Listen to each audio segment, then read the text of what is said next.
I was a single father at the time. My wife had been a narcissistic madwoman who wasn't capable of taking care of herself, so our divorce was more or less a blessing to me.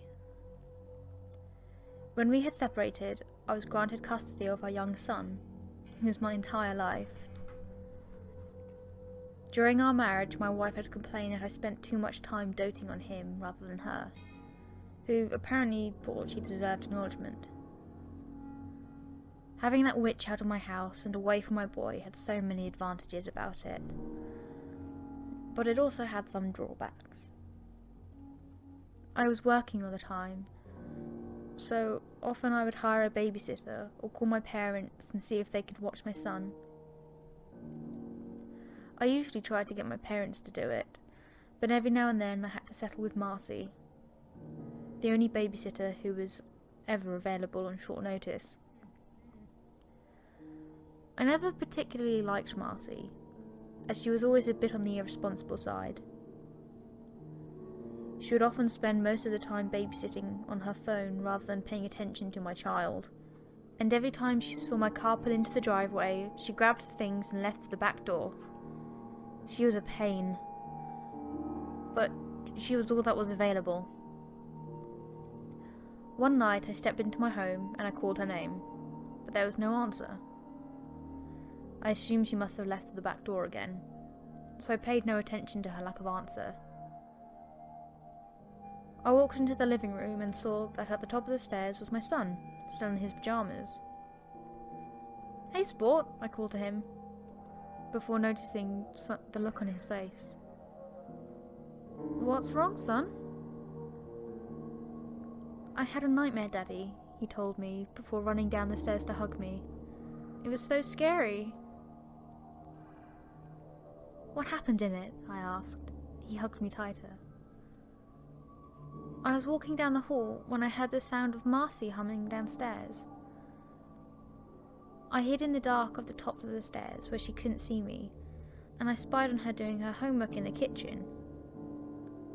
After a few minutes, the pantry door behind her opened quietly. She was listening to her little music thingy, so she didn't hear it. And out of this pantry there was this naked monster man with tiny black eyes." He shivered.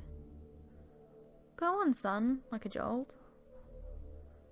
"Well, the monster man watched her for a long time, and then he waved his hand at the closet in the living room. It opened, and another monster man came out of that door. She was focused on her homework and her music, and it was dark so she didn't see him either. The two monster men watched her for a while, before the second monster man waved at the window. The curtain pushed away, and there was another monster man behind it, and Marcy didn't see him either. So then the third and the second monster men waved at the basement door, and two monster men came out. I was so scared, Daddy, but I tried to be quiet, and none of them saw me. They all watched Marcy for a few minutes, before the one right behind her started growling. She didn't hear it, and it growled louder. She made a face and blinked. I was praying that she wouldn't turn around, Daddy, but she did. She screamed and screamed and cried and screamed, and all the naked monster men ran up and started attacking her. They ripped her into pieces and ate them all, and when they were done they licked up the blood on the floor. And then they all nodded at each other, and they all went back to where they were before. In the pantry, in the closet, behind the curtain, in the basement. And I just sat at the top of the stairs. I was so scared, Daddy. I pulled the boy closer as he softly began to cry. I gave him a soft kiss on the cheek as I tried my best to comfort him. "Then what happened, son?" I went to leave and get the neighbours to help. I thought if I ran fast enough to the door they wouldn't catch me. I ran as fast as I could, but they all jumped out at me, Daddy. And they were so scary, they grabbed me and were about to eat me when... What happened, son? He stuttered as he attempted to weep out the rest of the tale. "You can tell me anything, son. What happened?" I stroked his hair as he began to compose himself. I told them that if they let me go, I would stall you when you came home, so they could get you too, Daddy, and spare me. All was silent for a moment,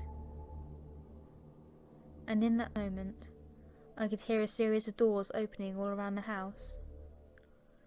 My son buried his face into my chest. "I'm sorry, Daddy,"